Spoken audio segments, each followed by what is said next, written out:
வாழ்க்கையில் எல்லாத்துக்கும் மேலான ஒரு வரம் என்ன தெரியுமா? நல்ல மனைவி. நல்ல மனைவி கிடைக்கிறது தான் பெரிய வரம். ஒரு மனைவி நல்லவளாக இருந்தால் அவளுடைய கணவனுடைய அன்பை தாங்கக்கூடிய தெய்வீக பாத்திரமாக அந்த மனைவி மாறுகிறாள். அவள் வீட்டினுடைய தெய்வம், குழந்தைகளுடைய அன்னை, கணவனுடைய தோழி, வாழ்க்கை பாதையினுடைய வழிகாட்டியாக இருப்பாள். ஒரு நல்ல மனைவி சிரித்தால் அந்த வீடு சுவாமி தரிசனமான ஒரு கோவிலாக மாறிவிடும்.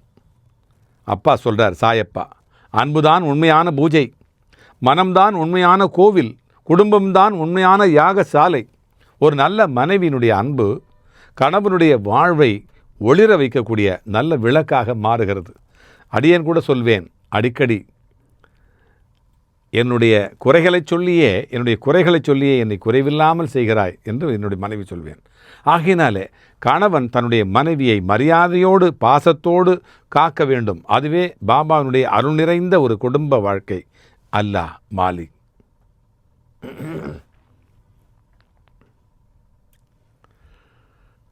ஓம் சாய்ராம். ஒரு வீட்டினுடைய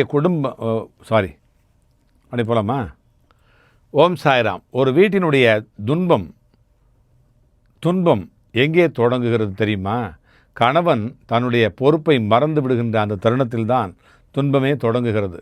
பொறுப்பில்லாத கணவன் மனைவியினுடைய கண்ணீரை கவனிக்காமல், குடும்பத்தினுடைய சுமையை உணராமல் நடந்தால் அந்த வீடு பூஜை இல்லா கோவிலாக மாறிவிடுகிறது. பூஜை இல்லாத கோவில் எப்படி இருக்கும்?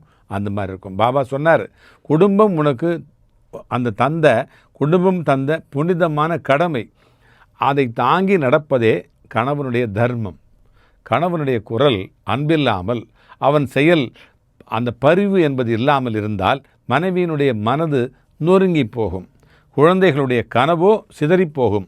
ஆனால் அந்த தருணத்திலும் சாய் பாபாவை அழைத்தால் பாபா அந்த குடும்பத்திற்கு வலிமையை தருவார், வல்லமையை தருவார், வெற்றியை தருவார். அல்லாஹ் மாலிக். எல்லோரும் நினைவிலே வைத்து கொள்ள வேண்டிய தத்துவம் அன்பு. எல்லோரும் நினைவிலே வைத்து கொள்ள வேண்டிய தத்துவம் அன்பு, பொறுப்பு, பரிவு. இதெல்லாம் இல்லாமல் வாழ்க்கை முழுமை இல்லை.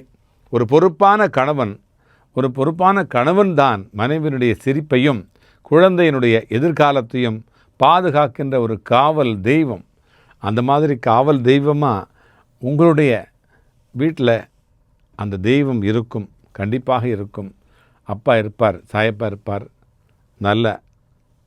கண்டிப்பாக உங்களுடைய வாழ்க்கையில் என்ன வேணுமோ நீங்கள் நினச்சதெல்லாம் நடக்கும், கேட்டதெல்லாம் கிடைக்கும், தொட்டதெல்லாம் துலங்கும்.